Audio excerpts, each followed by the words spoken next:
이스라엘이 이란에 대한 재보복 카드를 만지작거리면서 중동 전쟁이 여기서 훨씬 더 확산되느냐, 아니면 그래도 좀 유지되거나 좀 자제될 수 있느냐, 그 중대한 기로에 놓여 있다 해도 과언이 아닙니다. 그러면 여기서 가장 중요한 게 뭐냐?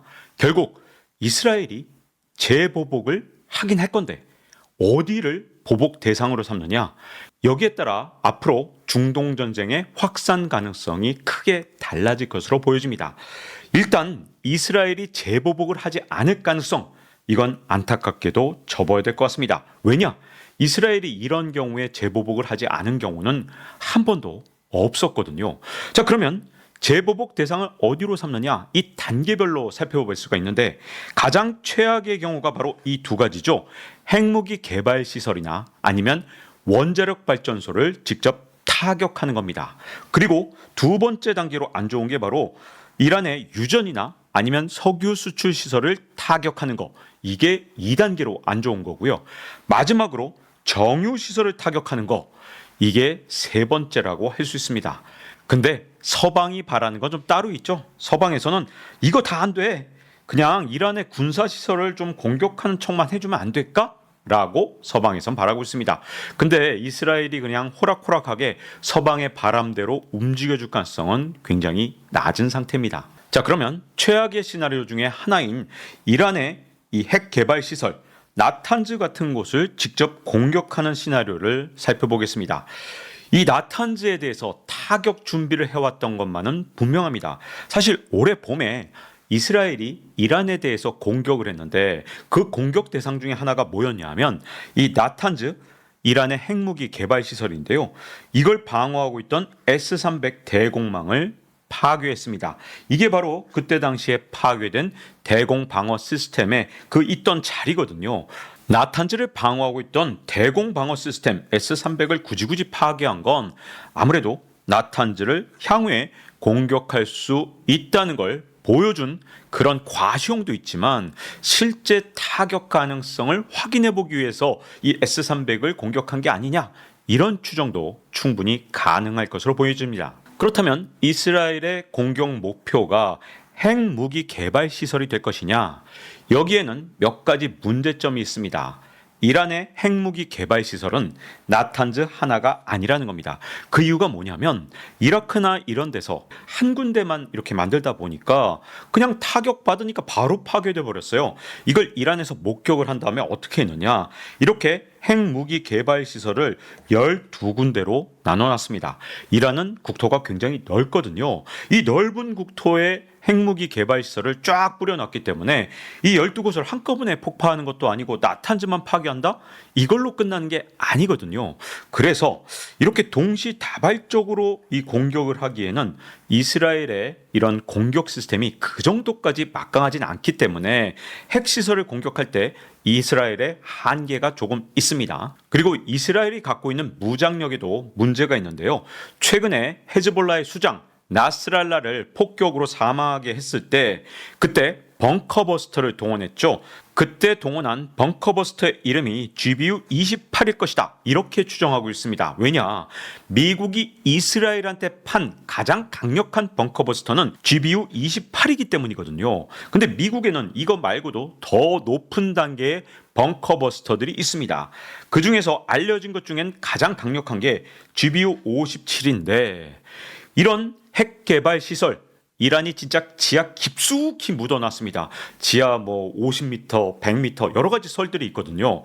근데 미국이 이스라엘한테 판 가장 최강의 무기 GBU-28을 동원한다 하더라도 콘크리트 6m밖에 관통을 하지 못합니다. 이 무게 5,000파운드거든요. 그러니까 F-15라든가 아니면 F-35에도 탑재가 가능한 그런 무기입니다. 그런데 GBU-57은 완전히 다릅니다. 자, 여기서 발사하고 있는 게 바로 28이고요. 여기 보이는 뚱뚱한 거, 이게 GBU-57입니다. GBU-57은 무려 3만 파운드나 됩니다. 대신 위력이 진짜 어마어마해요. 최대 60m까지 관통을 할 수 있다고 하니까 나탄즈가 60m보다는 조금 덜 깊으면 파괴가 충분히 가능하겠죠. 그런데 GBU-57 같은 경우는 무게가 무려 3만 파운드나 되니까 F-15 최대 무기 탑재 용량 23,000파운드를 완전히 가뿐히 넘어섭니다. 그러니까 B2 폭격기 정도 급은 있어야 이 GBU-57을 폭격에 동원할 수 있다는 뜻이 됩니다. 근데 B2는 미국이 이스라엘한테 판 적이 없습니다.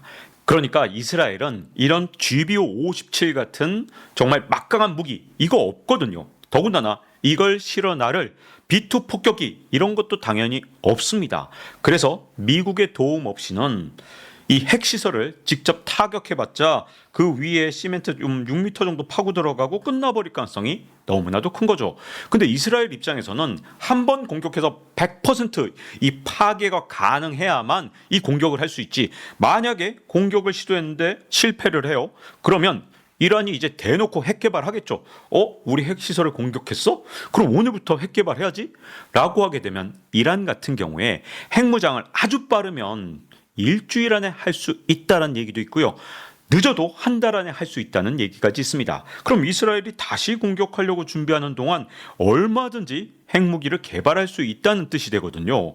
더군다나 핵시설이 뭐 한두 군데가 아니기 때문에 여러 군데 퍼져 있다 보니까 이스라엘이 한꺼번에 다 타격을 해야 되는데 이걸 실패한다면 이란이 핵무장을 하게 되고 보복 공격에 나설 수 있기 때문에 자칫 핵시설을 공격하려다가 이게 실패하면 이스라엘한테는 아주 치명적인 안보 위험이 생기게 됩니다. 그래서 저는 개인적으로 미국이 적극적으로 돕지 않는다 그러면 이란의 핵시설을 이스라엘의 능력만으로는 타격할 수 없을 것이다. 이렇게 보고 있거든요. 그런데 그러다 보니까 또 최악의 시나리오도 한번 생각을 해봤습니다. 물론 이런 일이 일어나면 안 되겠지만 이스라엘이 혹시 이 무기를 갖고 있다면 공격이 가능합니다. 핵 벙커버스터가 있습니다. 이게 무게가 1200파운드밖에 되지 않습니다. 핵무기니까 워낙 폭발력이 세다 보니까 무게가 굉장히 가벼운 거예요. 그리고 두 번째 최악의 시나리오가 있는데요. 이란 유일의 원자력 발전소가 바로 부셰르에 있습니다. 자, 이스라엘 입장에서 이 핵 개발 시설은 지하 벙커 깊숙이 50m, 100m 깊숙이 있다 보니까 정말 특수한 무기가 아니면 공격할 수 없잖아요. 근데 이에 비해서 원전 같은 경우 부셰르 원전 당연히 지상에 있거든요. 굉장히 공격하기 쉬운 위치에 있다 해도 과언이 아닌데 물론 공격은 할 수 있는데 이 공격을 하는 순간 이스라엘은 국제 왕따가 될 겁니다. 왜? 핵무기를 발사한 것과 거의 동일한 효과이기 때문에 설마 부셰르 원전까지 공격했는데 다른 나라가 이걸 눈 감아줄 수 있겠느냐? 제가 보기엔 쉬운 일이 아닐 겁니다. 그래서 핵시설을 지금의 이스라엘 능력으로 타격하기도 어렵고 원전을 공격하는 것도 어렵다. 이런 틈에서 이스라엘은 트럼프를 기다리는 게 더 우월한 전략일 수가 있을 것 같습니다. 왜냐? 앞서 말씀드린 최악의 시나리오 두 개 중에 하나만 채택을 해도 아마도 전 세계와 대립을 할 가능성이 굉장히 큽니다. 미국만 아마 유일하게 이스라엘 편을 계속 들지 않을까 이런 생각이 조금 들긴 하는데요. 자, 그러면 이스라엘 입장에서 전 세계적으로 고립되면 이스라엘 경제가 그러지 않아도 지금 굉장히 힘든데 많은 나라가 아마 이스라엘하고 교역을 중단하거나 이스라엘한테 제재를 할 가능성이 충분히 있거든요. 그래서 트럼프를 기다리면 어떤 장점이 있느냐? 트럼프가 당선된 이후에 미국의 공중급유기를 활용하거나 또는 B2, 그보다 또 더 신형인 B-21 전폭기를 빌려서 만약에 이란의 핵시설을 타격할 수 있다? 이 경우는 정말 너무 쉽게 이란의 핵 위협을 끝장낼 수 있기 때문에 트럼프가 당선되는 게 가장 좋을 겁니다. 더군다나 트럼프만 용인해주면 12개로 나뉜 이 핵 관련 시설을 동시에 파괴해서 첫 번째 공격을 이란이 막아내고 그리고 나서 이란이 핵 개발을 빨리 해갖고 한 달 안에 만들어서 다시 재보복을 하는 이런 최악의 상황을 충분히 피할 수 있겠죠. 자, 그런데 이런 전략을 달성하려면 한 가지 전제 조건이 필요합니다. 트럼프가 반드시 당선이 돼야 되겠죠.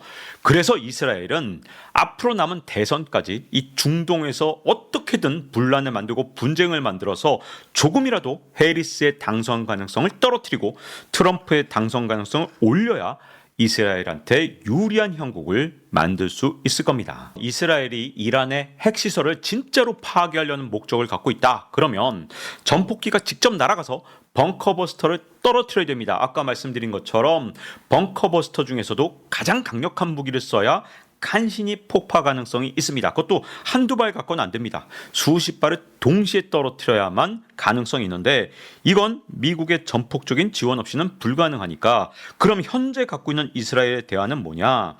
이란 핵시설에 탄도미사일을 발사해서 상징적 공격은 할 수 있겠죠. 탄도미사일로 뭐 벙커버스터를 날릴 수도 있지만 요건 정확도나 모든 면에서 굉장히 효율성이 떨어집니다. 대신 만약에 이 핵시설을 방어하는 S-300 이런 어떤 뭐 대공 방어 시스템을 또 파괴하는 방식, 이런 방식으로 충분히 위협을 할 수도 있고요. 그리고 이란 군기지 타격으로 일종의 상징적인 의미만 이렇게 찾아가는 방식도 있을 것 같습니다. 이게 서방이 가장 바라는 시나리오고, 바이든도 야 제발 좀 핵시설이나 뭐 원유시설 같은 거 타격하지 말고 군기지만 조금 타격하고 끝내면 안 되겠니? 이렇게 이스라엘을 설득하고 있는 겁니다. 그러나 이스라엘 입장에서는 그걸로는 성에 찰 리가 없습니다. 더군다나 군시설만 조금 때리고 만다? 그러면 이건 트럼프한테 유리한 형국을 만들어내지 못하거든요.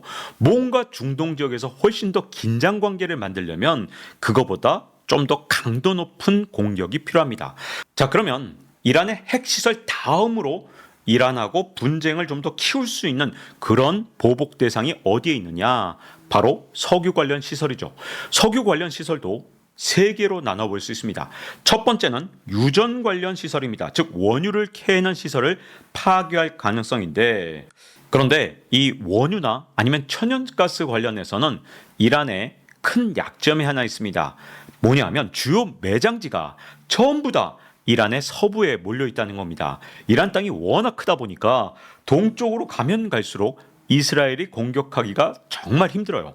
근데 이쪽 서쪽 같은 경우는 F-15의 작전거리 안에 다 들어가 있거든요. 그런데 이란의 가장 큰 유전, 최대 유전, 아흐바주 유전은 여기 있고요. 마른 유전, 두 번째로 큰 유전인데 바로 여기 있습니다. 이스라엘에서 가장 가까운 지역에 있어요. 이란 입장에서 하필이면 여기 있지? 이쯤 있으면 좋았을 걸 이라고 생각이 들 정도인데, 자, 이란한테는 145개의 원유나 천연가스 매장지가 있고 78개만 현재 개발이 되어 있습니다. 그래서 이스라엘이 이 유전을 공격할 가능성을 배제할 수 없는 상태입니다. 근데 유전을 파괴한다? 물론 그렇게 되면 이란의 경제력은 완전히 박살이 날 겁니다. 왜? 이란은 이 석유와 천연가스를 팔아서 근근히 먹고 살고 있는데 이것마저 파괴해버리면 이란 경제는 진짜 순식간에 붕괴가 될 텐데요. 근데 문제점은 유전을 공습하는 순간 이게 이란의 경제력이 약화되는 걸로 끝나는 게 아니라 전 지구적인 환경 재앙을 만들 수 있다는 겁니다. 이란에 대규모 유전을 만약에 공습을 했는데 이 유전에 불이 붙어서 계속 활활 탄다? 그뿐만 아니라 이 지대가 완전히 원유로 오염되겠죠? 잘못하면 페르시아만으로 이렇게 원유가 흘러들어서 이 지역에 환경재앙을 만들 수도 있습니다. 그러면 이 공격 이후에 다른 나라들이 이스라엘을 어떻게 볼 것인가? 이 문제들이 발생할 수가 있는 겁니다. 그런데 이란의 유전을 파괴하는 것보다 더 효율적인 공격 방법이 있습니다. 이란의 유전 78개나 되고 여기에 이제 파이프를 여러 개 뚫었을 거 아니에요. 공격을 해서 파괴하려면 진짜 여러 군데 공습을 해야 효과를 낼 텐데, 근데 이란이 이거 진짜 큰 실수를 한 게 있어요. 뭐냐면 석유 수출 시설을 다원화했어야 되는데 그렇게 하지 않았다는 겁니다. 이란에서 이 핵 개발 시설은 여러 군데 나눠놓고 석유 수출 시설을 나눠놓지 않았다는 건 설마 이스라엘하고 전쟁이 벌어져도 설마 석유 수출 시설을 파괴하겠느냐, 이런 안이한 생각을 했던 것 같습니다. 그래서 이란의 석유 수출 시설은 카르그 섬 이 한 곳에 다 집중돼 있거든요. 자, 카르그 섬의 석유 수출 터미널은 이란 전체 수출의 무려 95%를 다루고 있습니다. 그런데 이스라엘과의 거리가 1,500km밖에 되지 않습니다. F-15의 작전 반경이 1,800 800km니까 이거 충분히 타격할 수 있거든요. 더군다나 이 벙커버스터 같은 무거운 무기 아니라도 충분히 이 수출 시설을 타격할 수 있기 때문에 F-15에 연료 탱크 좀 더 달아서 무기 조금만 줄이고 얼마든지 이 카르그 섬, 이스라엘에서 제일 가까운 쪽에 있거든요. 그러다 보니까 이란 최대 아킬레스건은 제가 보기에는 유전보다도 바로 이란의 석유 수출 시설의 파괴 가능성이라고 보여집니다. 그런데 이것도 페르시아만의 엄청난 환경 재앙을 일으킬 가능성이 있죠. 왜냐? 유조선 한 척만 침몰해도 이 지역이 완전히 초토화될 정도로 생태계가 다 박살나잖아요. 근데 이 카르그 섬에서 이 하루에 처리하는 석유의 양이 150만 배럴이나 됩니다. 만약에 이게 페르시아만으로 흘러간다, 뭔가 사고가 난다, 그러면 이 페르시아만은 적어도 한 3, 40년 죽음의 바다가 될 가능성이 너무나도 큽니다. 그러면 이스라엘은 이 중동 국가, 무슬림 국가 중에서 그나마 좀 친했던 UAE, 여기 바로 앞바다인데 오염시켰어? 얼마나 이스라엘 미워할까요? 사우디하고 관계 개선을 그렇게 바라고 있는데 우리 앞바다가 오염됐네? 당연히 이스라엘을 정말로 증오하겠죠. 그래서 이 카르그 섬의 석유 수출 시설을 공격하는 거, 이것도 그렇게 쉬운 일은 아닙니다. 물론 최근의 이스라엘 모습을 보면 뭐 거침없이 공격하니까 환경 재앙이고 뭐고 간에 그냥 무조건 파괴할 수도 있긴 하지만, 그래도 온갖 변수들을 다 고려하면 여길 파괴하는 것도 그렇게 현명한 전략은 아니라고 보여집니다. 그러면 이스라엘이 가장 이 다른 나라로부터 욕도 좀 덜 먹고 그리고 이란한테 가장 큰 타격을 줄 수 있는 그런 공격 대상이 있다면 그게 뭐냐? 저는 이란의 정유시설이라고 봅니다. 왜냐? 이란의 주요 유전을 파괴하거나 아니면 석유 수출 항구를 파괴한다. 그러면 환경 재앙도 문제지만 더 큰 문제가 있죠. 유가가 폭등할 겁니다. 왜냐? 이란이 아무리 300만 배럴밖에 수출하지 않는다 하더라도 이게 결코 적은 양이 아니거든요. 이 300만 배럴 정도면 충분히 전 세계 석유 시장에 영향을 줄 수 있습니다. 더군다나 이란이 또 보복을 한다. 그러면 이 페르시아만이 마비가 될 거고, 이건 전 세계 국제 유가에 진짜 심대한 타격을 줄 수 있습니다. 다만 그럼에도 불구하고 이란의 유전이나 석유 수출 시설을 공격할 가능성이 있긴 한데요. 그게 뭐냐 하면 트럼프를 확실하게 밀어주기 위해서 여기를 공격하기만 하면 유가가 치솟고, 그렇게 되면 당장 기름값이 올라가니까 미국 사람들은 이 투표할 때 가장 민감한 게 자기 휘발유 가격이거든요. 휘발유 가격이 대선 직전에 막 치솟아 오른다? 그러면 트럼프의 당선 확률은 완전히 크게 높아질 겁니다. 이 정도 계획이라면 혹시라도 타격할 수 있긴 하지만 이건 굉장히 무리한 계획이기 때문에 좀 더 합리적이고 그리고 좀 더 정확하게 타겟팅을 이란 경제만으로 했을 때, 그때는 이란의 정유시설을 파괴하는 게 가장 효율적이고 가장 가성비가 좋은 전략이라고 할 수 있을 것 같습니다. 왜냐? 자, 이란의 정유소는 다 어디에 쓰이는 거냐? 이란이 쓰는 휘발유를 만들기 위해서, 또 뭐 경유를 만들기 위해서 이런 정유소들이 있는 거거든요. 근데 이런 이란의 대규모 정유시설을 만약에 공습해서 파괴해버린다. 그러면 이란 내에서 휘발유가 없어지고, 그럼 이란 사람들 당장 이란 정권에 대해서 불만이 높아질 수밖에 없잖아요. 그래서 이란 경제에 직접적인 타격을 주면서 국제사회에서 비난을 덜 받는 방법은 바로 정유소를 파괴하는 겁니다. 자, 이란 최대 정유시설 아바단 정유소인데 하루 처리 능력이 63만 배럴입니다. 근데 위치가 어디 있느냐? 바로 여기 있습니다. 빨간 점에 있는데 이란에서 이스라엘과 가장 가까운 데 있어요. 그러니 이건 F-15로도 충분하죠. 아니 이거 잘하면 F-35로도 가능할 거예요. F-35는 작전 반경이 F-15의 절반밖에 안 되거든요. 그럼에도 불구하고 이 정도면 맘만 먹고 연료통 좀 더 달면 F-35로도 충분히 가능하지 않겠느냐 할 정도로 가까운 곳에 있습니다. 그러니 이스라엘 입장에서는 와, 이거 진짜 너무 쉬운 공격 대상인데? 라고 생각할 수 있겠죠. 그래서 저는 만약에 이스라엘이 대선 전에 이란한테 제대로 된 타격을 하나 준다, 그러면 정유시설을 파괴하려고 할 가능성이 가장 높지 않겠느냐.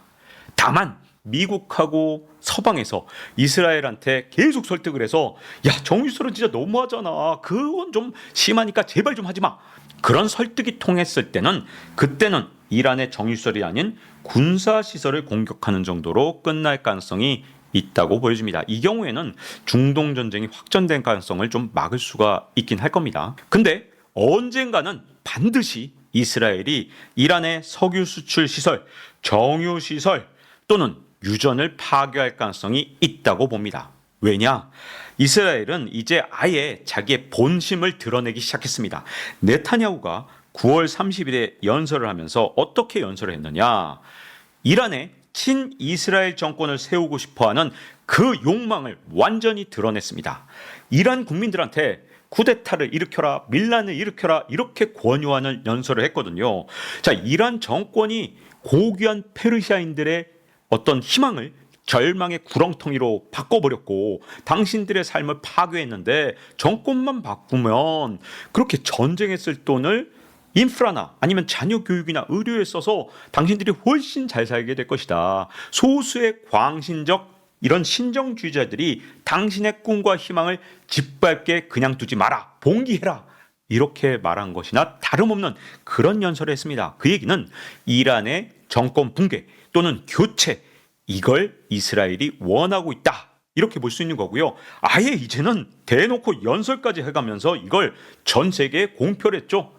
자, 그러면 이란에서 밀란이 나도록 유도하려면 가장 좋은 방법이 뭘까요? 이란 경제를 붕괴시키는 겁니다.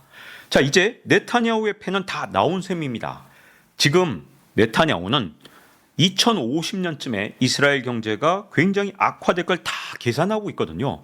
그러니까 지금 당장 이란을 무력화시키거나 아니면 이란의 정권을 친이스라엘 정권으로 바꿔놔야만 2050년대가 돼도 이스라엘에 이런 어떤 안보 문제가 생기지 않을 거거든요. 그래서 이란의 정권 전복을 기도하고 있다 이렇게 볼 수 있는데 그러려면 이렇게 선동적인 연설 이것만 있어서 되는 게 아니죠.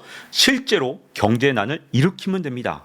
그러려면 석유 시설을 파괴하면 이란은 극심한 경제난을 겪을 수밖에 없고 이란의 밀란을 유도할 수 있을 것이다. 이렇게 꾀하고 있다는 게 드러났습니다. 근데 이게 인간이 계획한 대로 다 되는 게 아니거든요. 아무리 뛰어난 전략가든 아니면 진짜 뛰어난 모사든 자기가 하고 싶은 대로 다 되는 게 아닙니다. 제갈공명이 이런 말 했잖아요. 계획은 인간이 세우지만 결국 이루는 것은 하늘의 뜻이다. 그래서 네타냐후나 이스라엘이 지금 뭐 국제적으로 잘하냐 이 뜻이 아니라 이스라엘의 국익을 위해서는 지금 현재 굉장히 잘하는 것처럼 보이는 건 분명합니다. 그런데 이스라엘의 이 모든 노력에도 불구하고 이란의 정권이 전복되지 않는다면 이건 진짜 심각한 문제를 초래할 수 있습니다. 오히려 이란 사람들이 이스라엘에 분노하고 이스라엘에 반드시 보복하겠다고 사람들이 전부 다 들고 일어나게 되면 이란은 지금 현재 사실 국민들의 한 55% 정도는 옛날에 부유했던 이란 이걸 다시 꿈꾸고 있거든요. 그래서 이번에 폐지시킨 대통령이 당선된 건데 근데 만약에 석유시설 파괴하고 막 가난하게 만들었는데 이란 사람들이 정권을 미워하는 게 아니라 나를 이렇게 가난하게 만든 저 이스라엘한테 복수하겠다 이래버리면 이란의 재보복이 일어나면서 대혼란이 올 수밖에 없거든요. 자, 하마스나 헤즈볼라는 뭐 일종의 무장 세력, 무장 정파 정도지만 이란은 하나의 국가입니다. 그것도 인구가 9천만이나 됩니다.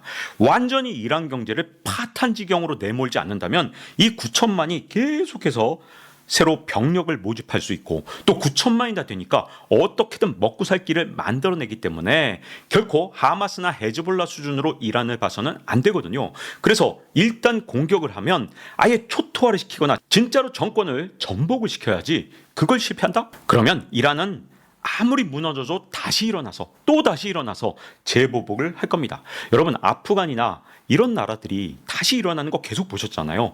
무슬림 이분들은 그렇게 쉽게 쓰러지는 사람들이 아니에요. 이 종교 때문에 또 일어나고 또 일어나는 스타일이기 때문에 적당히 무너뜨리면 반드시 다시 일어납니다. 그리고 이란을 설령 무너뜨린다 하더라도 이란뿐만 아니라 친이란 세력들 무려 6개나 더 있죠. 근데 가장 치명적이고 가장 위험한 서방 사회한테 위협이 되는 그런 보복이 있다면 바로 아랍 국가, 친미 아랍 국가 석유 시설에 보복을 하는 대리보복 가능성이 가장 위험한 일이라고 볼 수 있습니다. 자, 지금까지 이란은요 사실 꿈이 있었습니다. 물론 이란은 페르시아고 그리고 나머지 중동 국가들은 대부분 다 아랍계라서 서로 계열은 다르지만 이란은 뭐라고 생각했냐? 항상 자기가 중동의 패권 국가가 될 수 있다. 소지역 패권 국가 이걸 꿈꾸고 있었어요. 그래서 사우디하고 이란이 맨날 서로 경쟁한 건데 지금까지는 아랍 국가를 공격하지 않았습니다. 왜? 중동 패권국의 꿈을 이루기 위해서는 아랍 국가를 적으로 돌리면 안 되죠. 그런데 만약에 이란의 주요 시설이 다 파괴되고 정말 이제 더 이상 잃어버릴 게 없다고 생각되면 아랍권에 대해서도 공격을 할 수 있죠. 너 친이스라엘이네. 너 친미네. 이렇게 생각을 하고 공격을 하기 시작하면 벼랑 끝에 몰렸을 때 최후의 카드, 그게 바로 저는 이 친미 아랍 국가들에 대한 석유 시설 공격이라고 봅니다. 물론 이런 일이 일어나선 절대 안 되겠지만 만약에 이란의 석유 수출 항구가 공격을 받는다. 그러면 그 보복으로 이스라엘을 직접 타격하는 게 어렵다. 그러면 라스타누라 석유 수출 터미널, 이거 사우디의 수출 터미널인데 이란하고 바로 이 페르시아만을 딱 보고서 바로 맞은편에 있어요. 그래서 아주 공격하기 쉬운 거리에 있거든요. 근데 라스타누라 원유 터미널 같은 경우는 하루에 640만 배럴을 처리해서 세계 최대의 석유 터미널입니다. 카르그섬, 아까 이란의 터미널은 하루 150만 배럴을 처리하는데 여기는 640만 배럴을 처리하기 때문에 여기가 마비되거나 혹은 뭐가 문제가 생긴다 그러면 이건 글로벌 석유 시장이 완전히 뿌리째 흔들릴 수 있는 만큼 아주 큰 사건이 될 수가 있습니다. 그래서 이란을 벼랑 끝으로 모으는 건 절대로 서방 입장에서 좋은 일이 아닙니다. 이란이 정말 이제 더 이상 잃을 게 없다. 그러면 이란 입장에서도 진짜 뭐든 할 수 있는 거잖아요. 핵 개발을 다시 할 수도 있죠. 이건 진짜 국제적 재앙이거든요. 그래서 미국은 이란을 적극적으로 말리고 있습니다. 그래서 10월 9일자 기사를 보면 굉장히 엇갈린 기사 두 개가 나왔죠. 자, 10월 9일 타임 오브 이스라엘 보도에 따르면 미국과 아랍국들 이란과 비밀 협상 시작을 했다. 전체 전선 휴전 논의를 하고 있다. 이런 기사가 나왔습니다. 타임 오브 이스라엘 언론입니다. 근데 이 언론 보도를 보면 이스라엘은 이 회담에 전혀 관여하지 않았다고 강조를 해놨습니다. 아니 이스라엘 빼고 비밀 협상 시작하면 이게 뭐가 나올까요? 도출이 될까? 왜냐? 자, 이스라엘 같은 경우 지금 어떤 태도를 취하고 있냐면 이스라엘은 지금 주요 무기 그리고 온갖 자원들을 전부 다 미국한테 지원받아서 가자하고 전쟁 벌였고 그 다음에 지금 헤즈볼라 치는 무기도 전부 다 미국한테 받은 무기들 368억 달러라는 진짜 천문학적인 금액을 지금 지원받고 전쟁을 하고 있는데 미국이 지금 뭐 부탁을 하거나 달래거나 협박을 해도 온갖 얘기를 해도 이스라엘이 미국 말을 듣지 않고 있습니다. 심지어 이스라엘 국방장관 미국에 좀 와라 이렇게 얘기했더니 이스라엘 국방장관이 나 안 갈래? 네타냐후가 가지 말래? 라는 보도가 나왔습니다. 10월 9일에 역시 외신이 일제히 보도한 기사인데 미국 국방부 대변인이 뭐라 그랬냐? 이스라엘 국방장관을 제발 좀 곧 만나기를 기대한다 이렇게 했습니다. 아니 돈 주고 무기 주고 도대체 이 미국은 도대체 이거 뭐 하는 겁니까? 바이든 대통령의 외교력은 진짜 역대급 무능이라고 일국의 대통령한테 미안한데 진짜 이렇게까지 황당할 정도로 무능한 건 좀 문제가 있는 것 같아요. 왜? 돈 대주고 무기 대주고 지금 이스라엘에 대해서 지금 대선 전에 제발 좀 참아줘 25일만 참아줘 이것도 못한다면 이거 도대체 뭐하냐 이런 생각이 좀 들거든요. 근데 이란을 말린다고 과연 될 것인가? 이스라엘을 말려야 진짜 이게 성공할 수 있는데 이스라엘 국방장관이 미국 방문조차를 거부하고 있는 상황. 아마도 바이든 퇴임 직전에 마지막 바이든에 대한 외교 시험대가 앞으로 대선 전까지 계속되지 않을까 이렇게 생각이 들고요. 대선이 끝난 다음에도 약간은 걱정됩니다. 왜 그러냐? 해리스가 당선됐을 때는 미리 전쟁을 일으켜놔야 해리스가 발을 못 빼기 때문이고요. 트럼프가 당선되면 트럼프가 도와주기 쉽도록 뭔가 판을 더 크게 벌려놓을 수도 있거든요. 그래서 바이든 퇴임하기 직전까지 이제 대선은 11월 5일까지고 1월 초까지 이제 바이든이 재임하게 되는데 야 이거 11월 1월 와 이거 전부 다 바이든 어깨에 진짜 무거운 짐이 있습니다. 근데 정말 답답한 건 전쟁을 말릴 수 있는 유일한 힘을 가진 미국 같은 나라가 이스라엘을 이렇게 물심양면으로 도와주면서 조금만 통제할 수 있다면 이 중동 전쟁으로 비화되는 걸 얼마든지 막을 수 있을 것 같은데 도대체 왜 그게 안 되는지 좀 답답하고요. 선을 제발 좀 어느 정도 정해놓고 그걸 좀 지켜줬으면 하는 생각이 들고 있습니다. 자, 이제 박종훈의 지식한방 마칠 시간이 됐습니다. 다음 시간에 뵙겠습니다.